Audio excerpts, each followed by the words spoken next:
जी, ये कहावत तो कहीं न कहीं उस कहावत उस प्राचीन काल से बनी हुई थी, मंथरा वाले केस से प्रचलित हुई थी कि त्रिया चरित्र।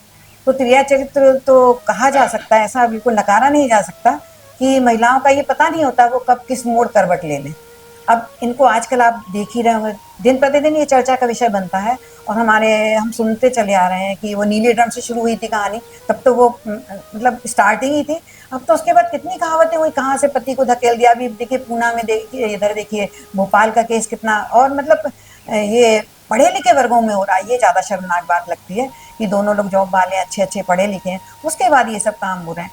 तो इसको मैं तो कहूँगी त्रिया चरित्र अभी खत्म नहीं हुआ है शायद, क्योंकि ये महिलाओं के कारण ही इतना हो रहा है। महिलाएं अच्छे अच्छे घरों के पुरुषों को मार रही हैं, तो हम लोग तो मन में यही सोचते हैं इससे बेटर तो यही होता कि भाई उनको अलग हो जाते, कि जिसका पति बीमार होगा उसको इतनी कहाँ मन में इतनी वो होगी कि वो सोशल मीडिया में डाले, अपने पति की बीमारी डाले या पति की ना होने के बाद उसका विवरण डाले।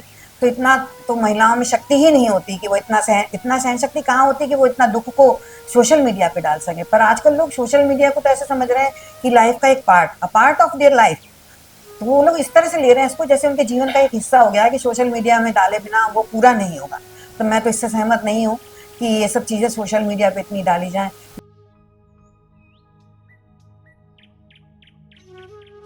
तो जो पुराने समय में त्रिया चरित्र का अर्थ था तो वो स्त्री के चरित्र और आचरण से लिया जाता था, लेकिन बिगड़ते हुए स्वरूप उसका बिगड़ गया कि पहले हम स्त्री को एक शक्तिशाली मानते थे।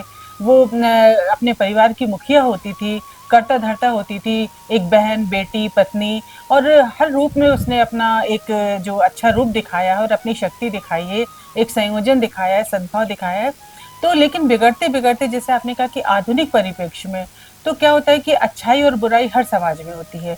यदि हम स्त्री का अच्छा रूप देखना चाहें तो हम सीता का आदर्श रूप देखते हैं कि उन्होंने किस तरह से किया, लेकिन उन्होंने अपने पति के साथ में कदम मिलाते हुए वनवास झेला, एक राजकुमारी होते हुए द्रौपदी ने इतने बुरी परेशानियों में झेल कर श्री कृष्ण से मदद मांगी। उनका एक चरित्र उजागर होता है कि आत्मविश्वास से कैसे उन्होंने किया। तो ऐसी बहुत सारी हमारे महिलाएं हैं, आदर्श हैं जो हमारी।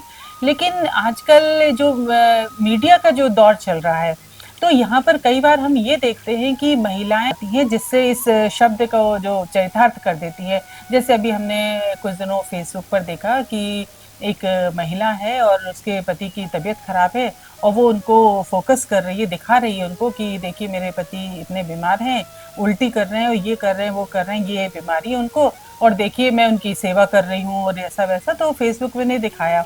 उसके बाद में जब उनके पति को का देहांत हो गया है तो उसके बाद भी वो फेसबुक पर लाइव दिखा रही है और उनके लिए फिर वो श्रद्धांजलि भी अर्पित कर रही है। तो वो लोग क्या दिखाना चाहती है ये औरतें? तो इस शब्द में आजकल यही चल रहा है कि ये कह देते हैं कि ये तो स्त्री का त्रिया चरित्र है।